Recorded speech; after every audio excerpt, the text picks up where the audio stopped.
removing the gas tank now. I've got to put an electric pump in it and also clean and paint above it and around it. This is the filler right there on the driver's side rear. Comes through the van and then goes down underneath towards the tank. So I've got to get this bolt out right here that holds the filler neck. Here's the other end of it. Get these clamps off here for the filler hose. One here, one back here. I've already cleaned. I took a wire wheel to the studs for the straps there, because I cannot break those. I broke the ones on the 74, the green van,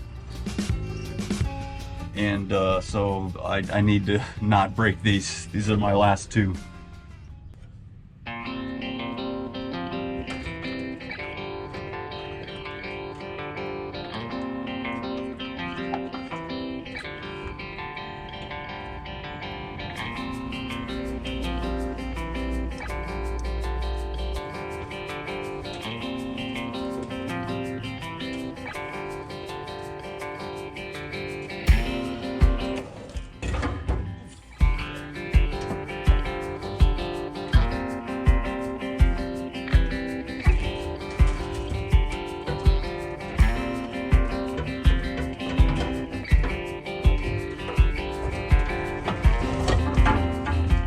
I gotta do here. There's the sending unit. And all the other lines I've got cut, so it should pull through.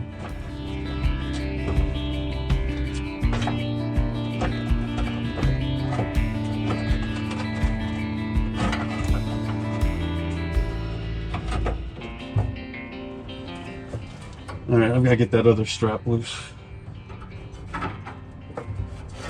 Tank's a little heavier than I thought it would be, to be honest. It's basically empty. Maybe the tank itself is just that heavy.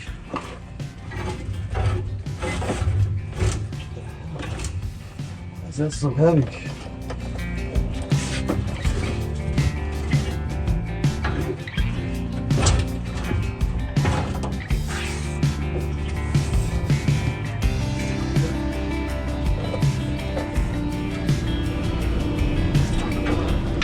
I hope I can hold this all right when it comes down.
It wasn't completely empty like I had hoped.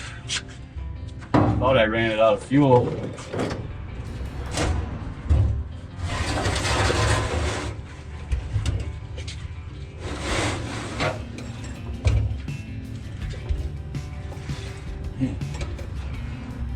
Feels like there's like 5 gallons in there.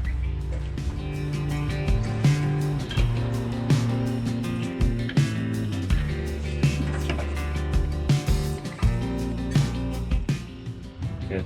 These straps are identical, so I'm not going to bother marking them right or left. This is where we stand. Sorry I didn't show you all this. I noticed while searching on YouTube for gas tank repair, welding, blah, blah, blah, there isn't really a lot out there. And I think that's for a reason. So I just left all this off camera. But what I did was I let the gas tank sit for about a week and a half without any gas in it by removing the vent out of the top and then taking a coat hanger and with a rag attached to the end. And then I just kind of went in and sopped up puddles. When it was all dry, I sprayed it out with brake clean, wiped it out again, let it sit in the sun for a couple days baking in like 85-degree heat. And then I filled it with 3 gallons of vinegar and 12 gallons of RO water, 5 parts per million RO water. And I let it sit like that for 2 days. And there was no gas smell coming out of it whatsoever. So then I cut my circle here and then made a dolly, this dolly right here,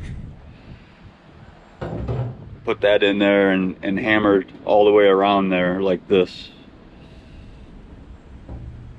flattening those ribs. Anywhere it wrinkled, because like right here, see this wrinkle right here? There was another bad one somewhere else. Right here. Then I sliced it. I came in and sliced it. And did that repeatedly. Just sliced it all the way around. Then welded those. There's this ring right here. See that ring? There's a threaded ring that goes in that the fuel pump attaches to. It's a split ring. Put that in there, tightened all the nuts or the bolts. So I had it all tight, and then welded all those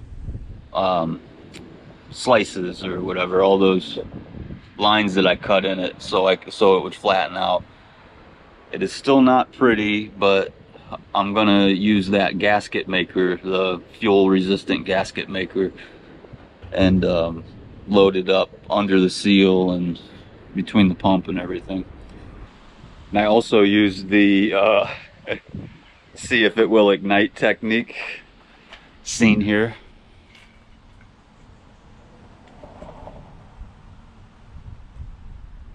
Like so. Standing behind a piece of plywood with safety glasses on and my welding helmet. And I basically did that every single time before I did something. Before I cut into it, before I cleaned up metal around it, before I welded. If I stepped away for a couple of hours and then came back to it, I hit it with the torch. The tank came out really nice. I was able, once I had this large circle in here, oh, and I left the vinegar and water all the way up to the sending unit, up to this level right here. The whole time I was cutting it, welding it, whatever, I had that vinegar and water in there. Then after I was done with that, before I drained all the vinegar and water, I took a towel,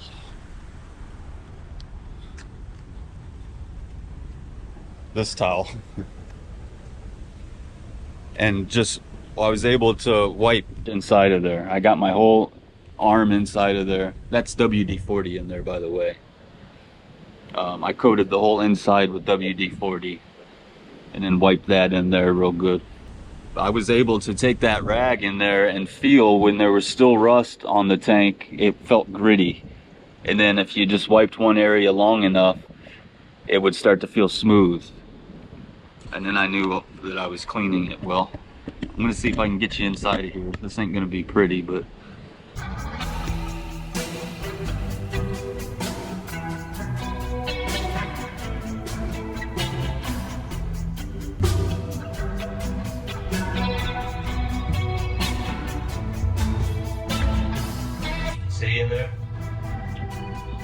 see anything that I should know about?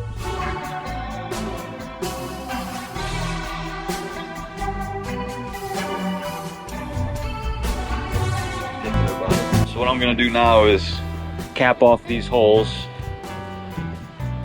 and clean the outside of the tank, get it all down to bare metal. Got a major cleaning.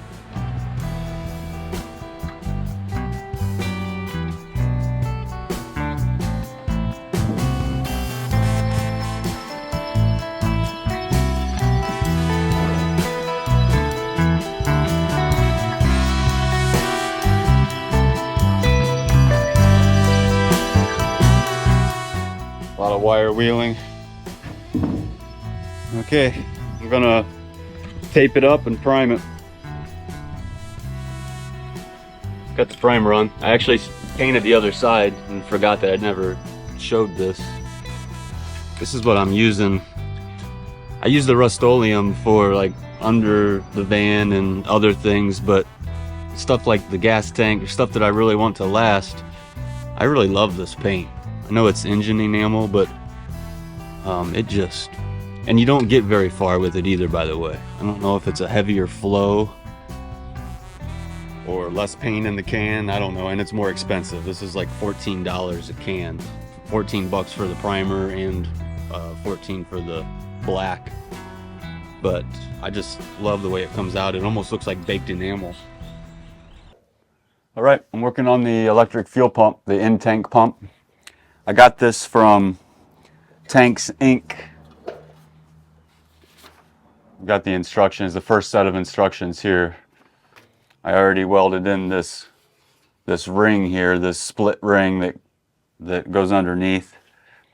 I'm not a big fan of using a bunch of gasket dressing or RTV like on water pumps and water necks and stuff like that, but I didn't exactly do the cleanest, most professional job here on top, cutting the hole in the top of the tank and trying to flatten it. So I'm really going to rely on this to seal this thing up, and I'm going to go pretty heavy on it,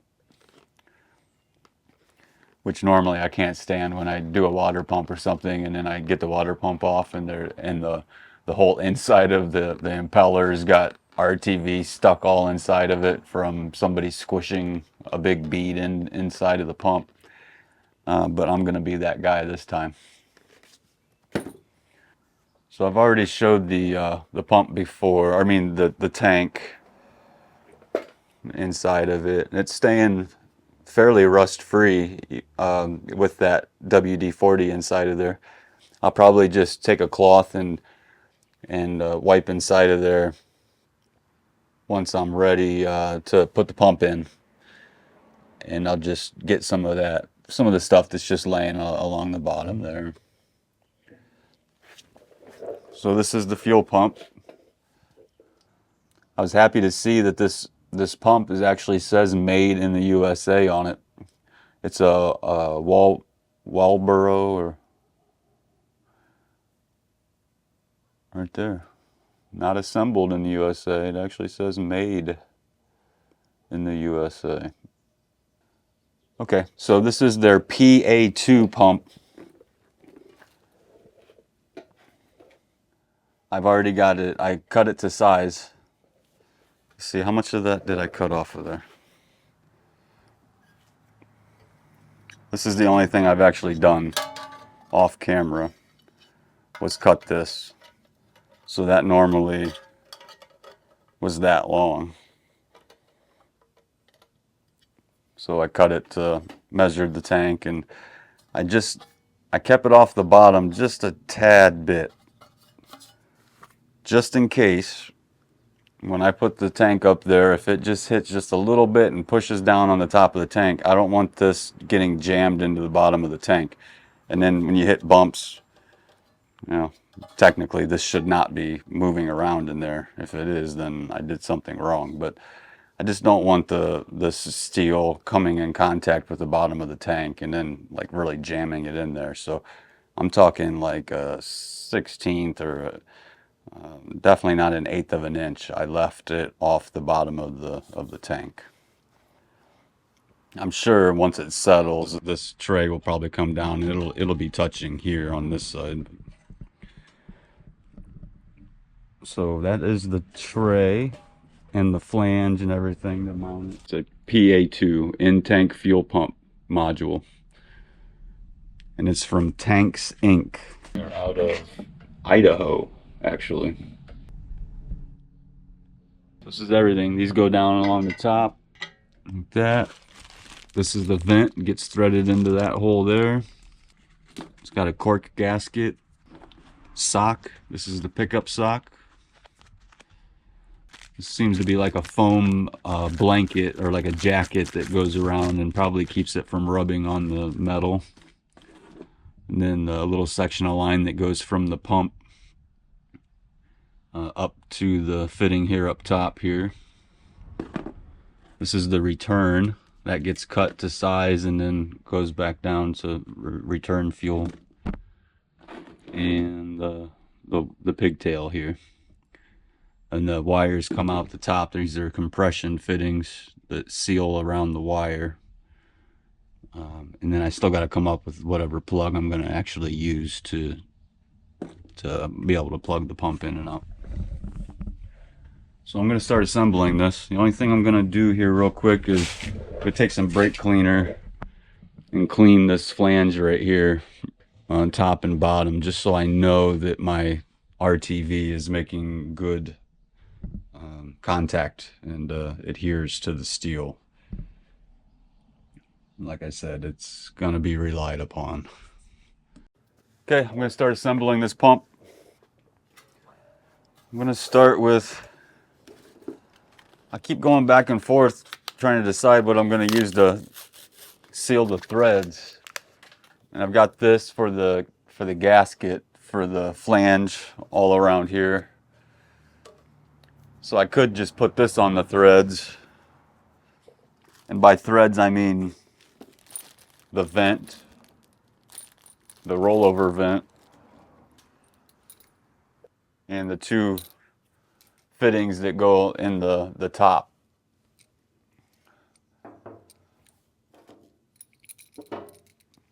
Because I also have Loctite 565 for the airbag fittings.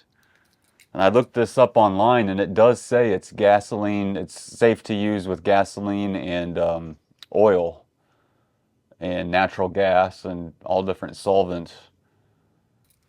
I think I'm gonna use, I've got to crack this open anyways, I'm gonna use that sealant, the Permatex PermaShield gasket dressing and sealant, fuel resistant, part number 85420. Oh, this is blue. I thought it would be orange. Seems really thin too. What's up with that? I thought it was the old orange stuff. I guess I don't really know what the orange Permatex is. Like I said before, I've never really been big on RTV. I'm a firm believer in let the gasket do its job. So this goes in here like this.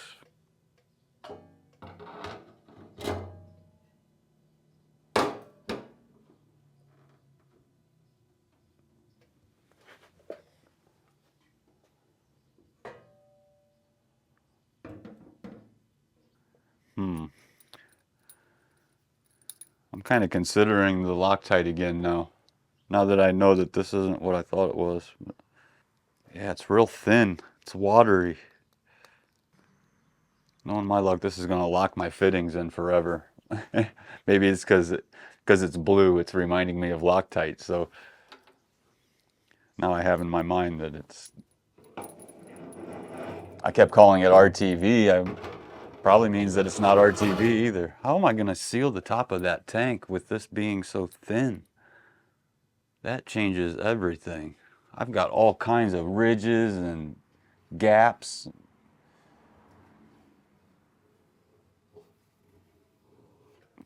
And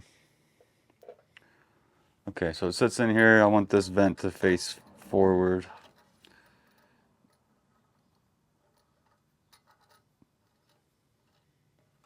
There's a warning right on the in the instructions here that it's going to be hard to, you can't just keep cranking these down. Once they get seated, they are seated. So I hope I can get another turn off of that.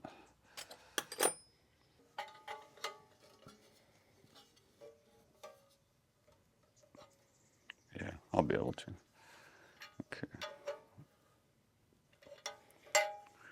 Barely though. It is. It's tightening real fast.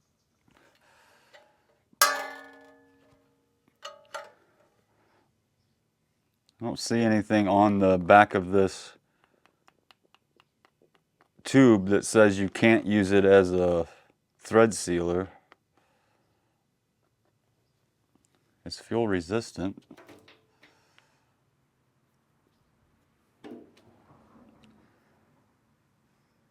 Does it say non-hardening? No.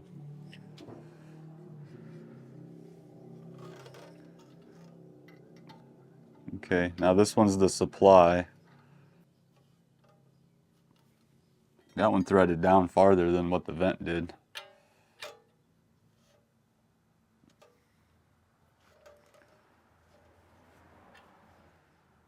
I wonder if I can get one more turn out of that.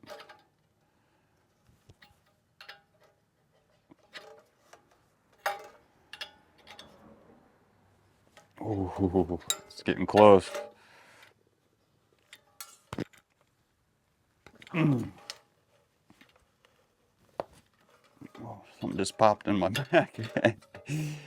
Ooh, it's getting tight.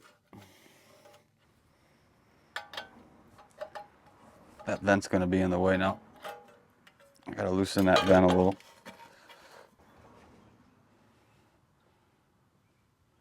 This is the return.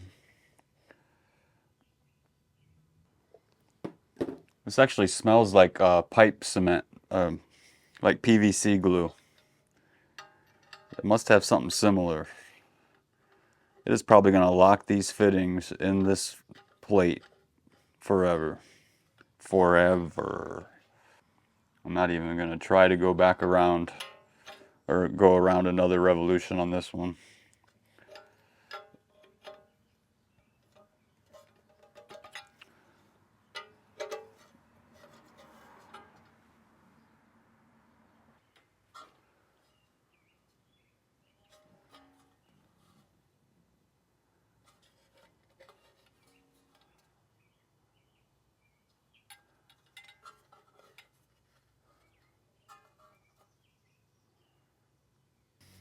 Okay, next, get this pump installed here. So I'll do the sock first. And the instructions show the supply. I guess it doesn't really get real particular about exactly how the pump is clocked. So I'm going to take this sock, put it on the pump. This is just like a push ring, so it looks like it's one of those things where it kind of goes on once and then doesn't come back off again. It's got a stainless ring that grabs this plastic around here. Oh yeah, sucker goes on there hard.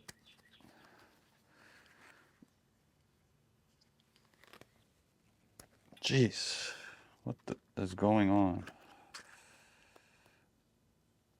Does that really go on there?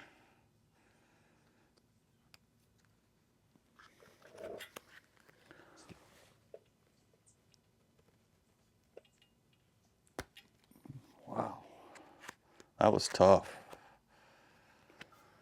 And I've seen the toughest around. All right, I'm gonna put this hose on here. It's got 2 clamps. So I'm guessing the return line does not get a clamp. It's like a plastic tube. So it must just push on and you cut it to length. I do believe it is time to eat.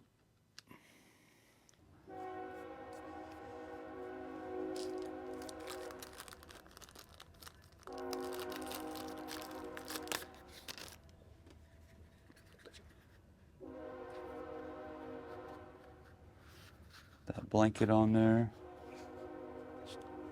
Doesn't really ever talk about the blanket.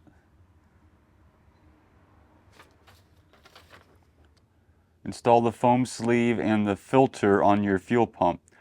Note that the pump outlet is towards the rear and the fuel filter faces forward in the tray. So it does show that it's supposed to be clocked. Okay, I did it right. It is. It's in the rear.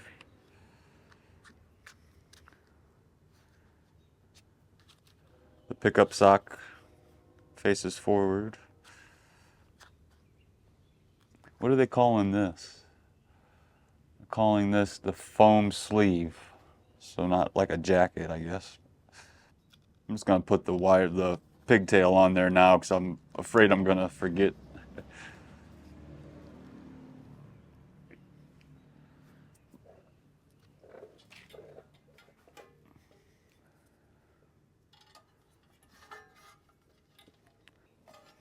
Right there. Cut that.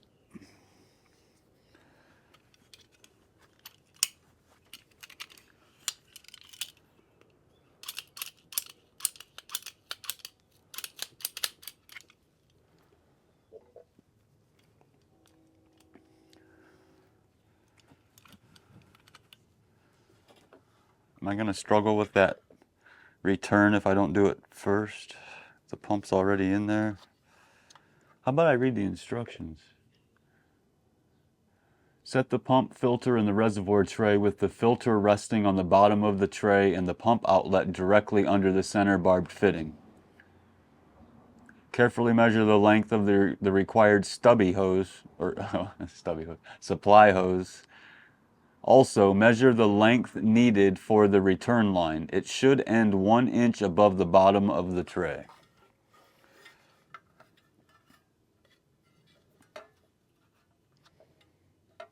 Okay, I got that. I'm gonna put this clamp on here. I want this, just in case, I want this clamp facing where it can be loosened or tightened without removing the pump from the tray.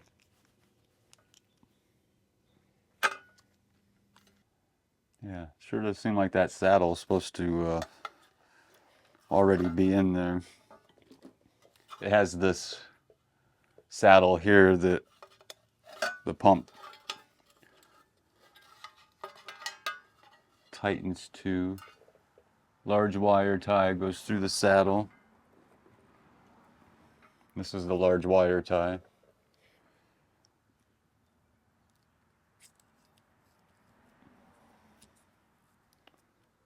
Just like that, but I can't do that yet. I've got to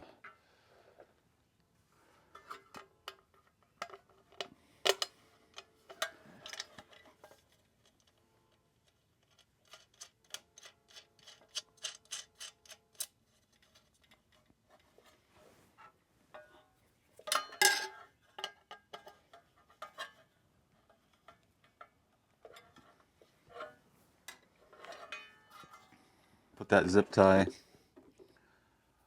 on there.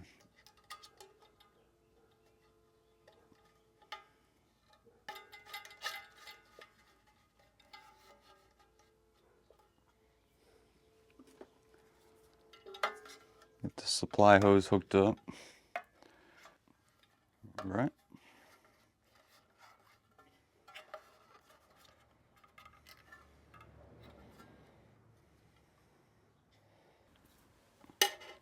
Tighten this clamp.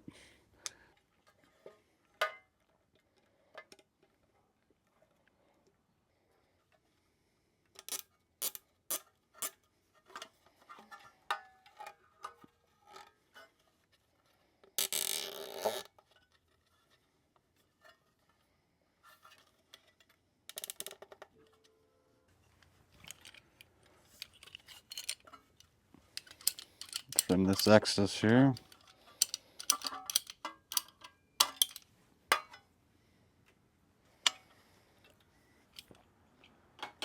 Now I'm going to do the return.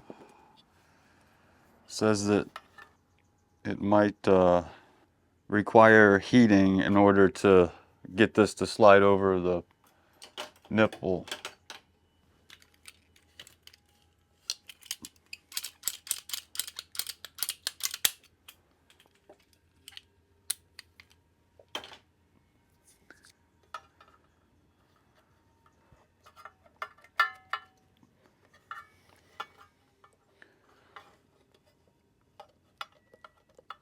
Not for me though. I don't need no stinking heat. Just tightening these. It's got these little collets here that, then there's like a compression sleeve inside of there. The more you tighten these nuts, the more it grabs the wire.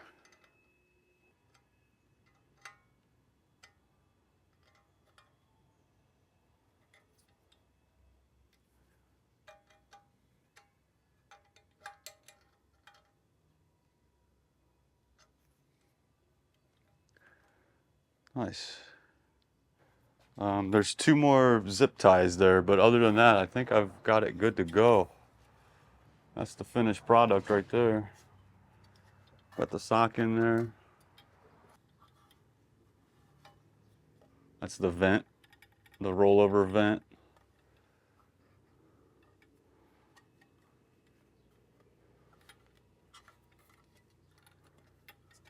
That's to keep it from starving for fuel. It allows water, I hope not water, fuel to go in and out of the tray there. This pump is rated, I believe, 100 PSI, but I only need 45 PSI to run that 4-cylinder. So it's probably going to be running a bunch to the return. I hope it's not loud and resonates throughout the whole van. What's it say to do with that other zip tie? Oh, it says to use a small zip tie to secure the return line to the pump. Use a small wire tie to secure the pump to the return line.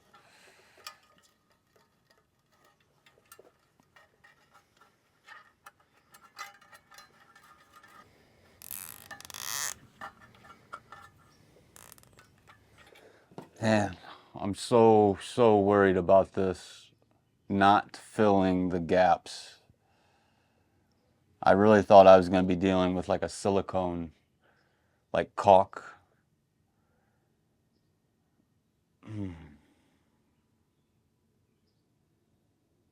And this is watery. This is more like glue.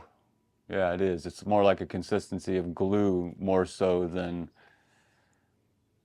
caulk. And I don't trust this cork to dive into low spots and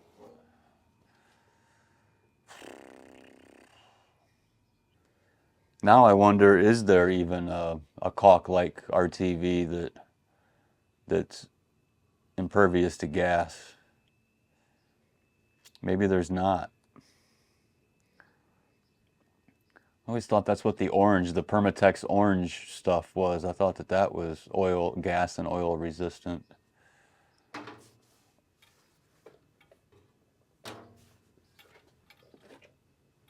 I'm gonna go eat. Okay, I'm just gonna, since I'm gonna have an access underneath the van, that a plate that I can remove to access this fuel pump, I'm gonna try this stuff, even though it's thin and I don't have a lot of confidence that it's gonna fill little crevices and it's so watery. It's Permatex PermaShield gasket dressing and sealant, fuel resistant. It says you're supposed to apply it, let the solvent clear, evaporate from it. So when it says it will no longer smell, to me it smells like pipe, like PVC glue, pipe cement.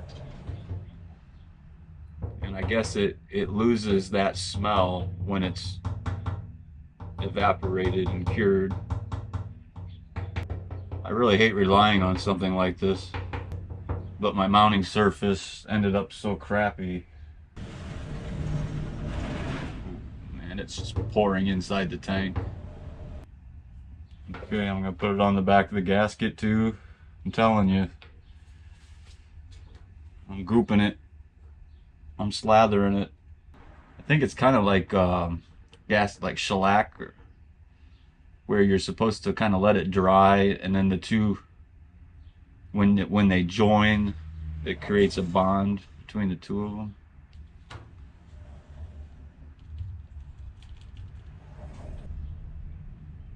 Okay, it's pretty much lost that smelly feeling.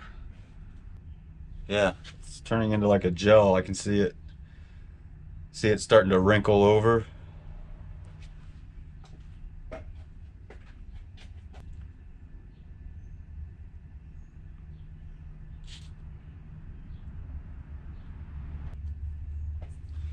I'm gonna have this all over me by the time I'm done. Wish I had rubber gloves left. I'll be able to see if it ends up dripping down in there for the next couple of hours. When I put the sending unit in, I'll be able to see that. I'll be able to see inside there.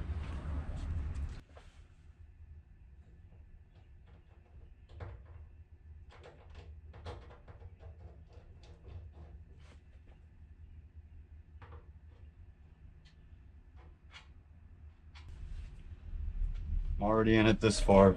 Guess I'm putting it on this, in between the pump and the gasket too. And I hope this seals.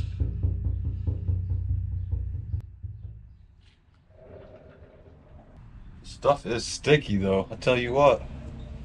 Even though it seems like you got it off your fingers and you don't see the blue anymore, my fingers feel like I just ate a glazed donut and really got into it. Okay, let's drop it in. Here it is. Should be the last time you see it. I know my sock's a little crooked, but does that matter? No, so don't even say nothing. That's the return line. That's the actual pressure line. You see where the pigtail goes through there? I use that same perma-shield on these threads. I've got them all pointing. I shouldn't have any, I don't know, it might be a pain getting a wrench in there to do this center one, but that was the best I could do.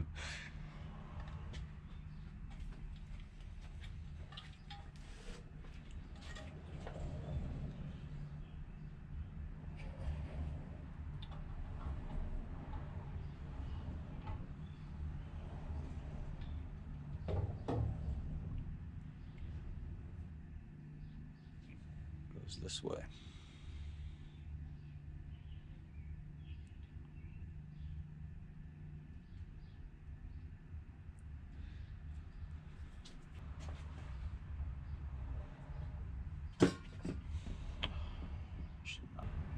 That was not bright. I think I'll start with the Phillips screws.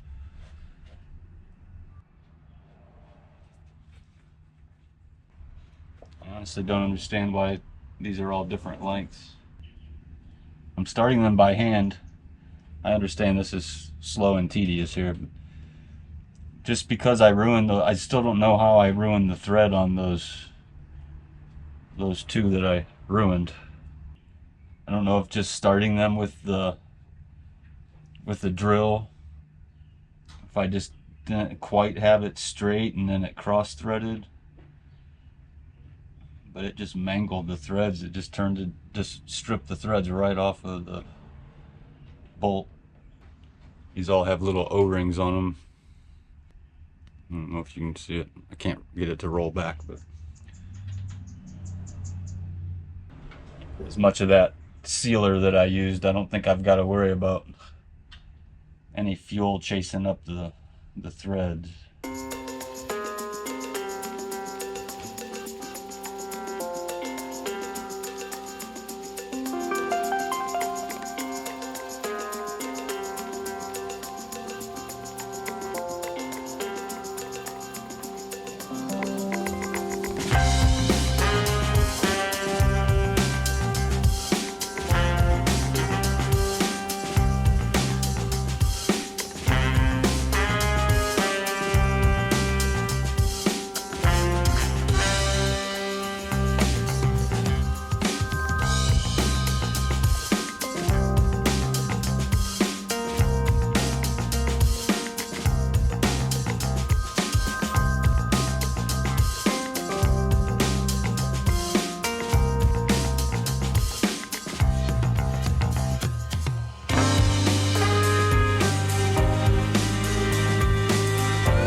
Doing a test here on the sending unit. How am I gonna do this? No hands. 2,000 ohms. 68 empty. 15 full.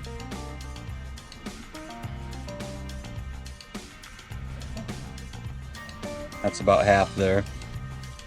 28, half. 69 empty.